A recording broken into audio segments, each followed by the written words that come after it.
రాష్ట్రంలోని పేదల కోసం సర్కార్ శుభవార్త చెప్పింది. రాష్ట్రంలోని లక్షలాది మంది నిరీక్షణలో ఉన్న రేషన్ కార్డులపై ప్రభుత్వానికి గ్రీన్ సిగ్నల్ ఇచ్చింది.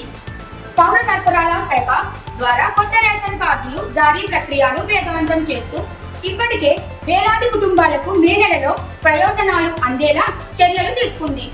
దీంతో మే నెల రాష్ట్రంలోని పేదలకు నిజమైన రేషన్ పండుగ తీసుకొచ్చింది. తాజా గణాంకాల ప్రకారం రాష్ట్ర వ్యాప్తంగా 31,084 కొత్త కుటుంబాలకు రేషన్ కార్డులు మంజూరయ్యాయి.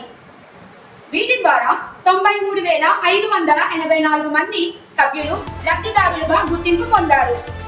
అంతేకాకుండా ఇప్పటికే ఉన్న పాత కార్డుల్లో అదనంగా 10,12,199 మంది పేర్లు చేర్చబడ్డాయి. ఇది రేషన్ అందించే వ్యవస్థలో భారీ మార్పులకు నాంది పలికింది. ఇప్పటి వరకు రాష్ట్రంలో రేషన్ పొందుతున్న వారి మొత్తం సంఖ్య 2.93 కోట్లు దాటింది. జనవరి నుంచి మే మధ్యలో ప్రభుత్వం 19 లక్షలకు పైగా కొత్త లబ్ధిదారులను గుర్తించింది. అయితే కొన్ని సాంకేతిక కారణాల వల్ల 7 లక్షలకు పైగా సభ్యుల పేర్లు తొలగించబడ్డాయి. వివాహం జరిగిన వారు తల్లిదండ్రుల కార్డుల నుంచి వేరుగా చేయడం, ఒకే కుటుంబంలో భర్త భార్య వేర్వేరు కార్డుల్లో ఉండడం వంటి అంశాల నేపథ్యంలో ఈ మార్పులు చోటు చేసుకున్నాయి.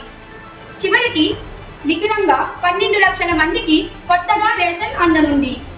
కొత్త లబ్ధిదారులు చేరికతో రాష్ట్రంలో బియ్యం సరఫరా కోటాలోనూ భారీ మార్పు కనిపిస్తోంది.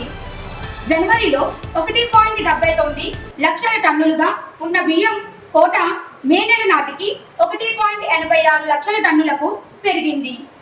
కొత్తగా చేర్చబడిన లబ్ధిదారుల అవసరాల కోసం అదనంగా 4,431 టన్నుల బియ్యంను అధికారులు సరఫరా చేస్తున్నారు. ఈ బియ్యం కోట పెరుగుదల వల్ల పౌర సరఫరాల శాఖపై ఒత్తిడి పెరిగినప్పటికీ సాఫీగా సరఫరా జరిగేలా చర్యలు చేపట్టారు.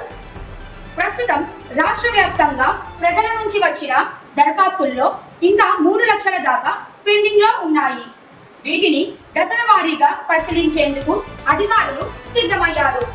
ముఖ్యంగా ఒకే కుటుంబంలో భర్త భార్య వేరువేరు కార్డుల్లో ఉండటం, పిల్లలను కొత్తగా చేర్చడం వంటి సమస్యల పరిష్కారంపై అధికారులు దృష్టి పెట్టారు. మీ సేవా కేంద్రాల్లో ఈ ప్రక్రియ వేగంగా కొనసాగుతోంది. ఈసారి రేషన్ కార్డుల జారీ ప్రక్రియ పూర్తిగా డిజిటల్ విధానంలో పారదర్శకంగా నిర్వహించడం విశేషం.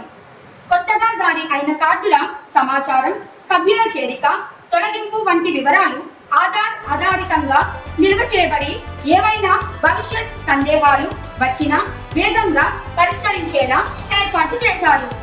ఈ చర్యలతో రాష్ట్రంలోని పేద ప్రజల జీవన శైలిలో ఒక కొత్త వెలుగు కనిపిస్తోంది. కొత్త రేషన్ కార్డులు, పెరిగిన బియ్యం కోట, పారదర్శక విధానంతో ఆహార భద్రత మరింత బలపడనుంది.